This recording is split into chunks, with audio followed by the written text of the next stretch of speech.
Tim, how are you? I'm good, I'm Scott. good, How are you Scott. How are you doing? doing? I'm very well, thank you. I'm very well. Thank you so much for your time. It's not often you get to speak to an astronaut, which is It's which is good to always pretty speak to you this cool. morning. Even at 40, almost 40 years old, it's still quite a thrill to be like, I'm talking to an astronaut today. That's always fun. Congratulations on the film. Thank Oh, you. thank you. Yeah, no, Yeah, no, It's great fun. I'm sure you would echo the sentiment that it is great fun. Have you seen it yet? Because I know sometimes in these things you don't actually get to see it until until yeah, it's like no. I out in saw the it ether. saw it last week on the big screen, and it's just brilliant. I was laughing out loud. It's very funny, but it's great. It's action packed, full of really good messages. So I absolutely loved it. Yeah. But what's it like for you? What was your reaction to getting a phone call from Pixar? Did you think someone was maybe winding you up, thinking like I know like when footballers get calls and they think England are calling, and they're like, don't be Yeah. silly, don't be silly. Was it kind of like that for you when you got? It was so exciting, having been a huge fan of Disney Pixar movies all my life, and with two young boys, they're now 13 and 10, so they've gone through those years and are still in the mix of the years of loving those movies. So to actually be part of one was really exciting, and also to see behind the scenes a little bit of how it works. And the whole kind of team behind the movie. It's quite incredible. So it's been a huge privilege to be involved in. And I think that's one of the great things, I love about what I do now is it's opened up so many exciting opportunities to learn more about different industries that I didn't know about. Yeah, I guess when you got kids as well, it's you can't really say no, can you? After they hear that you might be doing it. You can't, absolutely. I mean, I was never going to say no anyway, but they would never have forgiven me. Never would have forgiven you. Yeah. So I mean, obviously, your field of expertise is very different to voice acting and obviously not the animation side of it. So what was it like for you stepping in to do the vocal stuff? Because I know even for for actors, it can be quite a taxing thing to be doing voice work. So how did you find the experience of that? Yeah, it was really interesting. I had a little bit of experience because I recorded the audio book for my autobiography, and we did that over a 3-day period. Okay. And so Yeah. I had a little bit of an insight as to rhythm and pitch and what works and what doesn't work in an audio setting. But of course, it's another audio books are very different again from voiceover in a movie. And it was very surreal being at the studios and having Angus MacLean there zoomed in from LA and being directed.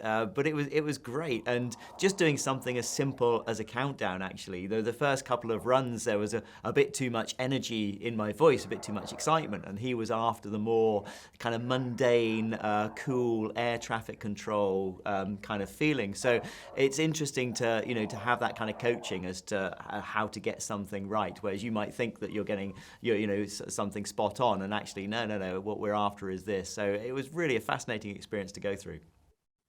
I mean, Pixar are so good at bringing environments to life, whether it's space, whether it's toys, whether it's, Scottish Highlands, anything. They're so good at the animation. So what was I mean, did you get a strange sense that it was almost too real when you were watching the space stuff? Because some of the space sequences in this, they look kind of like they're semi-real given the quality of them. So when you watched it for the first time, that must have been quite goosebumps ish oh, because of the huge. fact that it's so good.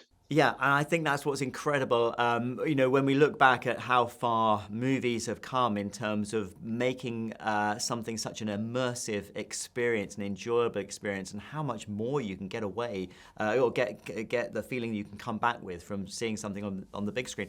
One scene in particular with Izzy and her astrophobia of this vast expanse of space and having to step out into it and make this great leap of faith across to the other part of the spacecraft.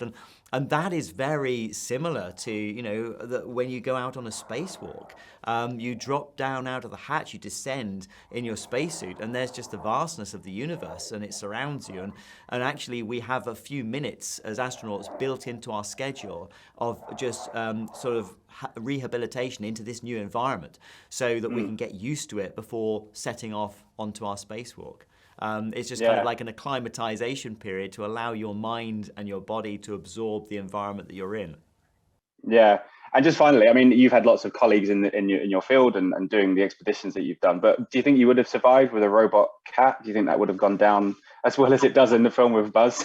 I think Socks is brilliant. Yeah, definitely, So good. because Socks brings so much humour into the environment as well. And what I thought was funny was that when Lightyear is first introduced, he's kind of thinking, "Well, thank you, but this is completely unnecessary. What could I possibly learn from you?" And of course, within just a few minutes, he's best friends, and you could think, how could they ever be parted? And I think that's we actually have an artificial intelligent robot on board the space station called Sohn, which is looking at that kind of emotional intelligence. It's looking at our moods and our responses, how to detect anxiety in your voice, and how to help from an emotional part of you. So there's this real connection that I could see between Socks and what we have on board the space station with Sohn.